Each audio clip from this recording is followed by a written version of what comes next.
ไม่สบาย ไม่สบาย มาจากประเทศอะไรนะ เบลเยียม อ๋อเบลเยียมใช่ไหมเบลเยียม เบลเยียมเนี่ย อ๋อโอเคก็เราในประเทศเบลเยียมฝั่งนี้จะร้อนกว่าใช่ไหมป้า ฝั่งนี้ร้อนกว่า ฝั่งนี้ร้อนกว่าพี่น้าเปล่านะพี่น้ากระกอมนี่บังเอิญสมยอดาวสวัสดีทุกคนครับ สวัสดีครับ โอเค วันนี้เราจะไปพุน้ำร้อนหินดาดนะครับ ไปแช่น้ำร้อนครับวันที่2แล้วครับ เห็นป่าชอบมากก็เลยไปอีก1 วันครับเมื่อเราใช่ได้ตาวนะได้ตาวแล้วก็ทานโอนนะแล้วก็พุน้ำร้อนหินดาดนะที่กกจริงๆก็บากเรื่องหลักนาวตีเลยพลิงเกิดเหมือนนะโอเคอย่าโปรยแอร์นะขี่รถไปวันนี้เมื่อวันก็ไปรถยนต์วันนี้ไปมอเตอร์ไซค์ครับโอเคไปกันเลยครับเพื่อนๆ Okay, let's go.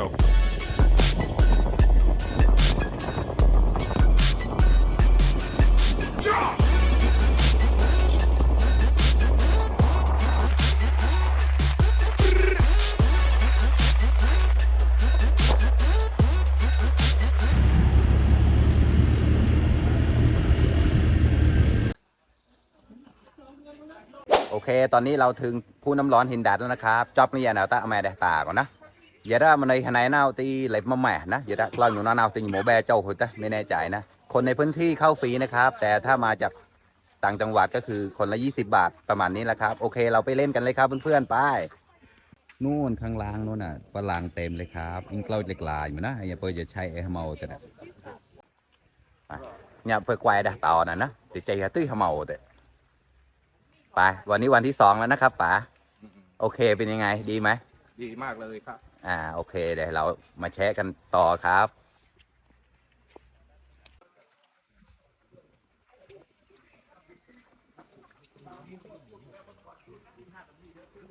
เนี่ยจอบเงี้ยเราต้องใช้ได้เปล่านะเปล่ามาก่อนนะอันนี้แชร์ขานะครับใช้ได้ตายังไม่ได้ตามันเลยเยอะงูหนาคนเยอะมากเลยครับวันนี้เป็นยังไงครับป๋าดีไหม ดีมากเลยครับเจ็บเนี่ยเจ็บเท้านะครับ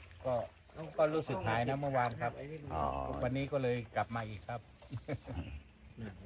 แต่ในท้ายเรือน่ะมันบอกว่าแพที่จะตกปลาใหญ่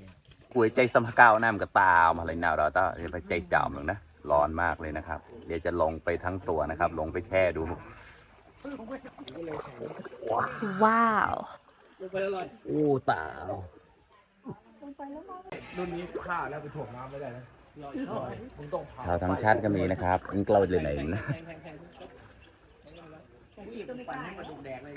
ร้อนมันจะอุ่นๆอ่ะไม่ได้ร้อนมากนะมันก็อุ่นๆเบะเต้าไม่ได้กำกอมนี่นะพวกข้ออะ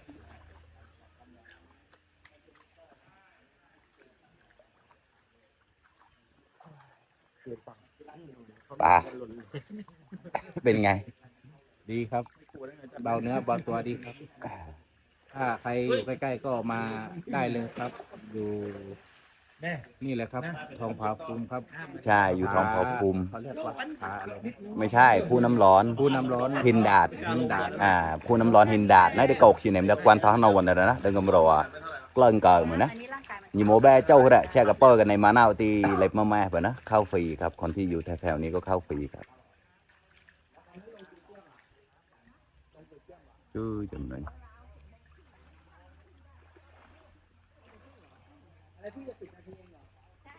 ยาวมาได้ตาเราแต่ยาวไปยาวตียีกำเกใช้ได้กับกอกตีกลางไปหนาวก่อนนะ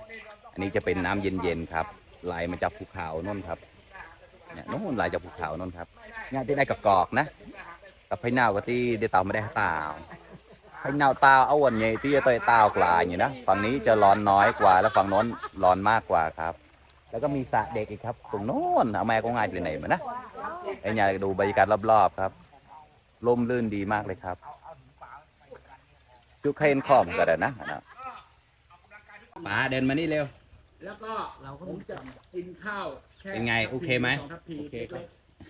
แต่กินกลับเยอะหน่อย โอเคมากๆเลยเลยครับ ก็มื้อเย็น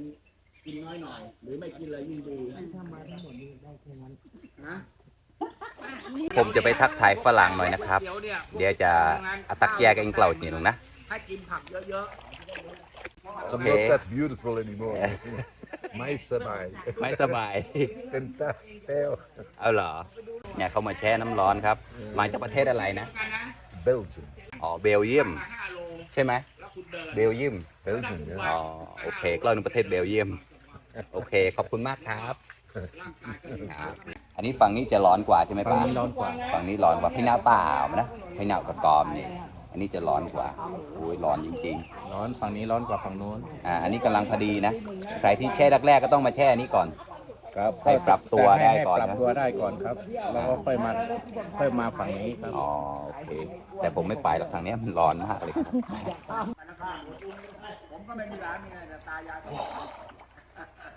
โอ้ยเปล่าเปล่าจริงกำลัง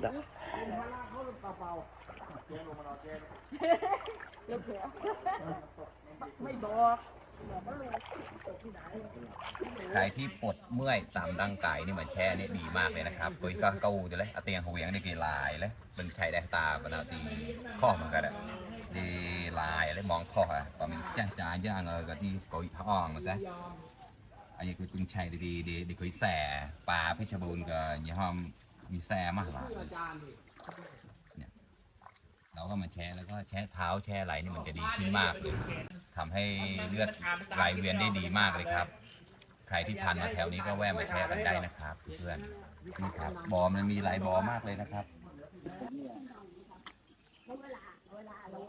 โอ้ยนอนดีมากเลยตามันครับ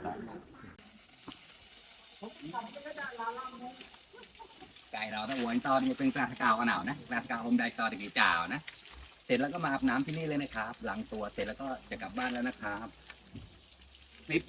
ผู้น้ำร้อนก็ประมาณนี้แล้วนะครับบ๊ายบายเชิญกับเรานะ